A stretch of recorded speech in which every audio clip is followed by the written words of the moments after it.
no gold is not enough. Oke, selamat datang di channel gue lagi. Di sini gue akan ngebahas tentang alat-alat apa saja yang cukup efektif dan tidak efektif untuk membela diri. Bisa dibilang alat ini tuh penting dan nggak penting sih. Karena pentingnya jika di kondisi tertentu mungkin kalian bisa menggunakan alat ini untuk membela diri kalian dan menyelamatkan harta benda kalian. Tapi tidak perlunya adalah karena apa ya? Gue rasa sih perlu sih. Terutama bagi kalian yang kerja di jam malam ataupun kalian menggunakan alat transportasi umum ataupun kalian berjalan malam-malam di sendirian, untuk jaga-jaga saja sebenarnya kalian perlu alat ini. Kenapa perlu? Karena kita nggak pernah tahu apa yang terjadi di lapangan kan seperti apa. Oke, daripada harus mengumpulkan teknik-teknik bela diri macam-macam mulai dari silat, jeet kune do, bahkan karate, kungfu segala macam yang seperti di film-film, sebenarnya ada cara efektif lain yang bisa menyelamatkan nyawa kalian, yaitu lari. Ya, itu paling efektif. Jadi mendingan daripada kalian ikut bela diri, mendingan ikut bela diri lari aja. Itu bela diri paling efektif. Tapi kan juga kita nggak tahu kan kondisi di lapangan seperti apa. Sebenarnya kalau kalian bisa bela diri itu lebih bagus, minimal basic combat lah, kalian paham itu sebenarnya lebih bagus, lebih efektif juga untuk melindungi diri. Tetapi tidak ada salahnya jika kalian membawa alat untuk melindungi diri kalian sendiri, karena selain efektif juga alat tersebut bisa meminimalisir adanya resiko untuk hal-hal yang tidak diinginkan. Alat yang pertama yang gue rekomendasiin adalah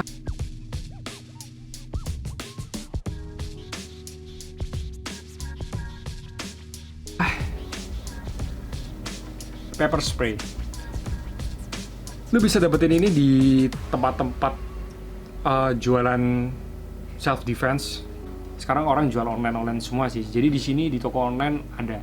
Kenapa nih gue bilang paling efektif? Karena dia mempunyai sumbu tembak yang cukup jauh.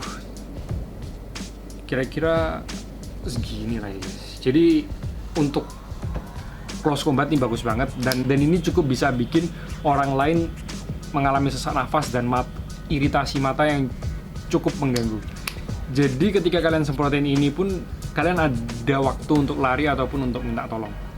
Jadi gue rasa alat ini paling efektif sih.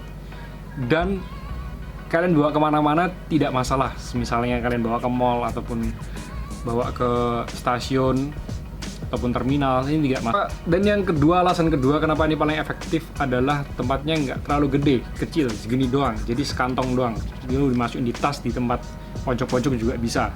Nah, mungkin untuk penggunaannya hanya perlu disemprotkan di sini saja.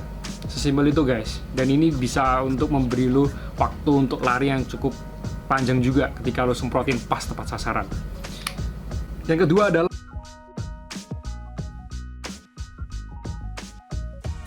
stun gun. Gue nggak punya alatnya sih, karena gue rasa nggak terlalu butuh dan gue nggak tahu beli stun gun yang tembak gimana.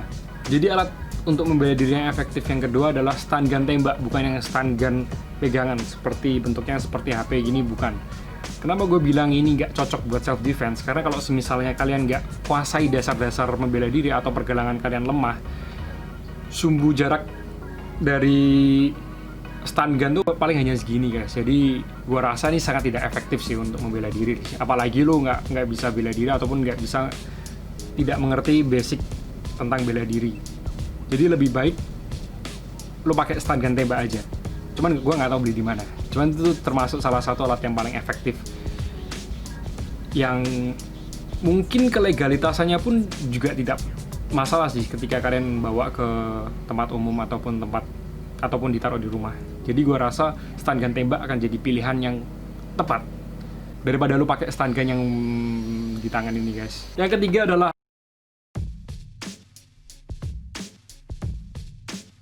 air gun atau airsoft gun. Pokoknya senjata-senjata yang merupakan senjata beneran lah.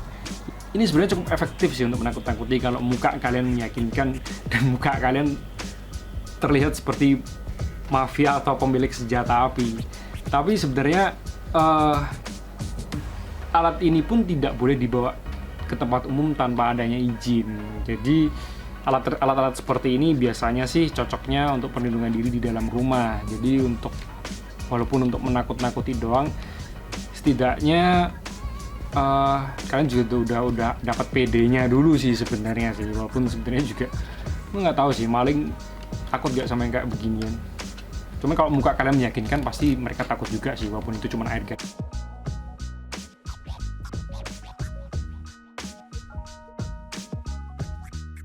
Tapi airgun sakit bos, jadi mungkin kalau misalnya kalian beli airgun dan kalian ada izinnya, itu cocok untuk self defense di rumah, cuman nggak untuk dibawa-bawa, karena kalau dibawa-bawa ada hukumnya dan tidak boleh dibawa secara sembarangan.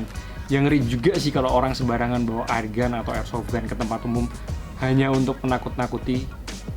Oke.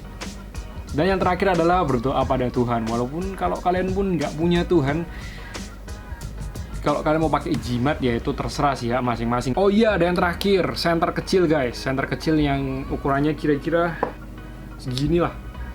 Ntar gue cariin gambarnya juga, kiranya segini, yang bisa dimasukin gantungan kunci. Itu sebenarnya efektif jika ditembakkan ke mata. Jadi disenterin di mata, dia akan menimbulkan efek buta-buta sementara, dan itu gue rasa cukup efektif sih. Kalau misalnya lo bisa bela diri, itu juga bisa jadi alat bantu. Karena kan ada blind spot kan, tetap orang konsentrasinya pasti terganggu lah. Tetap intinya, apapun agama lo, apapun kepercayaan lo, banyaklah berdoa untuk dihindarkan dari masalah-masalah seperti itu.